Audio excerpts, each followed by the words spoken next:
We are globetrotting through retirement on the Rick Steves Heart of Ireland tour, and on day 6, we have a walking tour of Dublin. It's a 5-mile loop, starting at our hotel, up to Ireland's most famous church, and on to Dublin Castle.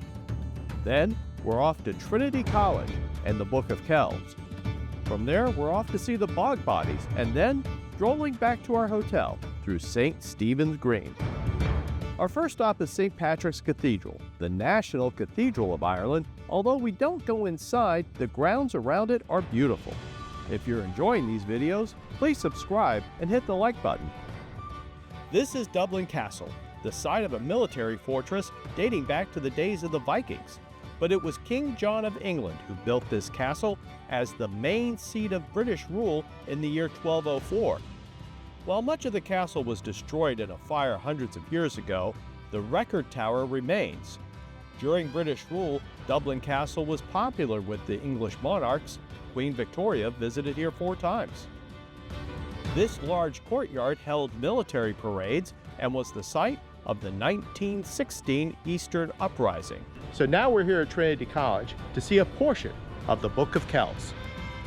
Trinity's college tradition of independence and intellectual inquiry has produced some of the world's finest minds. The centerpiece in the old library is the Book of Kells, and we were able to see a couple of its original pages. The Book of Kells depicts the 4 Gospels of the New Testament. It has survived for over 1,200 years, but what truly sets it apart is its unparalleled beauty of artwork, known as the work of angels. From there, we enter the main chamber of the old library, the Long Room, one of the most impressive libraries in the world. Right now, there's a massive restoration project, but it's still so impressive, and you can't help but notice the huge rotating globe, a contemporary art installation based on NASA images. Marble busts of the great thinkers of our civilization line the Long Room, and you could literally spend hours looking at the exhibits and famous books and manuscripts. Here is also where you find the Brian Boru harp, the oldest in Ireland, dating back to the 15th century. It's such an important part of this country's history that in the early 1920s, the new Irish government made it the symbol of Ireland. So while you can't take pictures or take video of the actual Book of Kells, you can get really cool experience over here what they call the Red Box.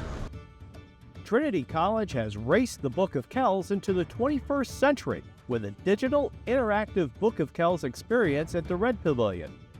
This bright red building makes it hard to miss.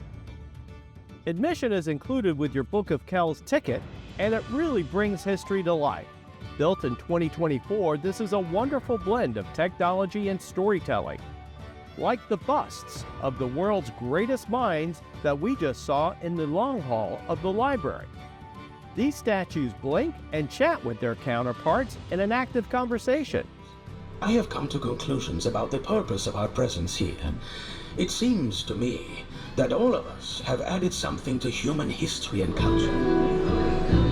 Here's where we experience the influence of music in the culture of Ireland. Now we move to the Book of Kells 360, exploring the history of this famous manuscript through the ages. Texts in a similar style were produced in monasteries influenced by the Irish Church across Europe. This is the National History Museum of Ireland, where we step back into time to 7000 BC with a fine collection of Celtic and medieval art. There's really so much to see here, and with only a short amount of time, we take the free 30-minute tour, which highlights some of the main features, like the Glendalough Bell. It is the earliest dated bell in Ireland, and it hung in the belfry of the main round tower at the monastery. It is an amazing collection with more than 2 million artifacts, but the main thing we wanted to see was the well-preserved bog bodies. Found in peat bogs, they have been remarkably well preserved because of the unique conditions that existed within the bog. They're said to date back to 400 BC. It's truly remarkable.